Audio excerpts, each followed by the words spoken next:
Fear of terrorists among OKADA riders heighten. Following Monday's multiple violent acts by Hausa-speaking OKADA riders in Lagos State, there is a growing apprehension that there might be terrorist cells amongst commercial motorcyclists in the state outside the north. The administration of Governor Babajide Sanwo-Olu, however, has said it remained on top of the frightening insecurity sweeping across the state. The worsening security situation around the country with the spiked crime rates in Lagos and other places has got authorities at different levels, including diplomatic missions and corporate bodies, asking residents to be vigilant and in advisories that could pass for multiple layered red alerts. In 3 violent incidents on Monday related to the bloody face-off between OKADA riders and transport union members, the youths believed to be a combination of northerners and foreign Fulani migrants were captured on widely circulated videos destroying cars and other properties. There was another attack on police officers at Lekki Phase 1 roundabout same day. A viral video which timed the attack about 10:30 a.m. showed the riders in their numbers going violent, and at a point in the 43-second video, gunshots were heard, with passers-by fleeing the flashpoint. Lekki is one of the areas in Lagos where OKADA operation is unlawful. The day after the bloody attacks, the United States Consulate in Lagos issued a security notice saying it had recently seen a notable increase in crime in Lagos. Reports of robberies, smash hand grabs on the road by armed men have increased significantly in both Ikoyi and Victoria Island. Typically, men on motorcycle will follow a vehicle until it stops at a traffic light or intersection, then approach the vehicle, present a weapon, and rob the occupants. Wow, okay. The advisory went ahead to give residents a heads up on surviving the times. It specifically advised residents to stay alert in public places including schools, hospitals, government facilities, places of worship, tourist locations, and transportation hubs.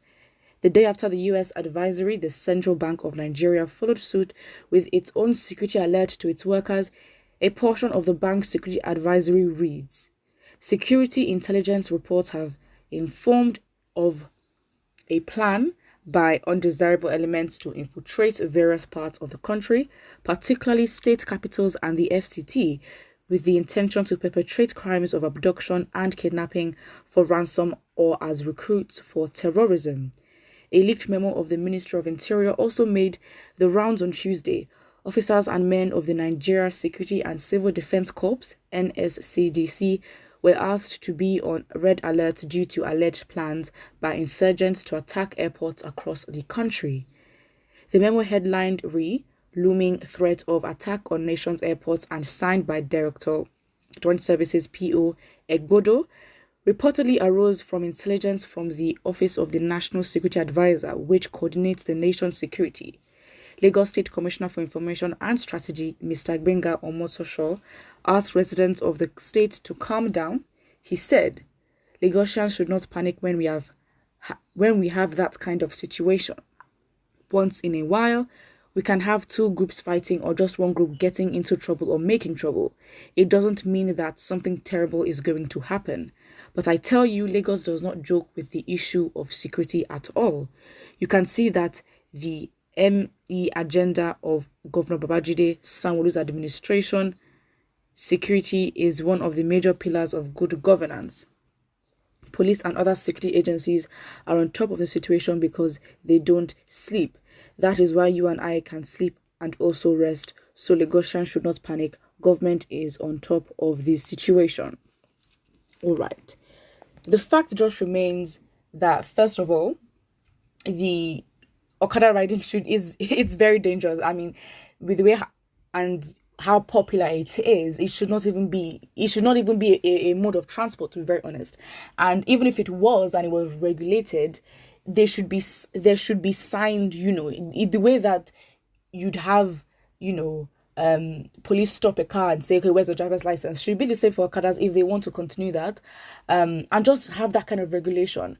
But the thing is, in Nigeria, you can just, buy an OKADA, start a business, or get a keke napep and literally do the same thing. Even though keke napeps are, I would say, are safer, but the fact just remains these are not efficiently regulated, and to be honest, should not even be a mode of transport. It is absolutely horrific. I remember one time where they introduced helmets as a must for you to enter Okadas. I mean, it doesn't make sense because, again, there are no lanes for them, first of all. And with Okadas, why they're as efficient is because even where there's hold up, they can literally, cut through corners and get to where they want to go to. Even though in Lagos State, you can find that you have hold up for 3 hours, you get there and you find out that there was no reason for the hold up. It's just traffic. And also, no matter how much the advice that's given to Nigerians on being calm in situations like that is very useless, to be very honest, because there hasn't been a history or, that relationship with the government and the people based on trust, where as a people, we know that our government will show up. We know that, okay, you know what, when our government says that they're ready to secure us, when our government says they're ready to, get foreign investment or, build domestic industries, they will do it. We don't have that. So again, no matter, Nigerians are just in a state where no matter what the president or anyone says, Nigerians always have a rebuttal against it, because it's like, we understand where we live in. We understand that, what, at this point, we don't have that history with them. So again, a governor can say something, we already know the interpretation and the intent behind it.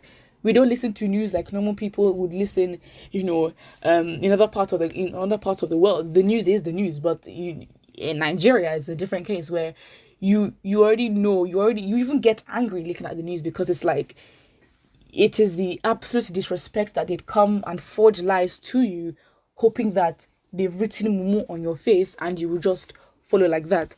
So let's see what the comments here are saying. So the first person here says, is a class captain we have in Lagos State. Ambode was stylishly rebranding the transportation system to a new modern model, but they felt threatened that it may affect the foot of soldiers of Agboros they use violently for elections. Very true. Again, nothing is regulated,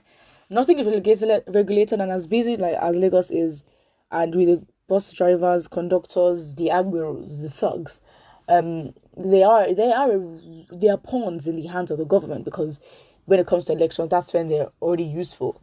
Someone else says, in fact, it's an eye-opening on what's happened in Lasso. Lagos State government should also take proactive measures before it is too late. As much as okay, fine, the police are meant to protect us, and of course, things can happen, but consistently, police stations should not be getting burnt. Consistently, police officers should not be getting beaten up by people who are not even trained, or who should not even have the arms that they have to defend the people and themselves. So it is, as a people, why would you tell, if the people that are meant to protect you and the building itself, the structure, the organization that is actually meant to protect you is not protected, then how do you expect Nigerians to be like, oh, let us go and sleep in the night, Why should it be a norm that houses should have barbed wires? I'm going off. But why should it be a norm? I mean, it shows how insecure we are. If you can afford it, you'd probably get barbed wires, you'd probably get an electric fence, you'd probably, if you have the money, live in a gated estate where you'd pay for security, not just like proper security, you'd have CCTV, if you can afford that. So imagine the people that are just living, anywhere where you can't predict what's going to happen. Put what you think about it in the comment section below, and don't forget to like and subscribe.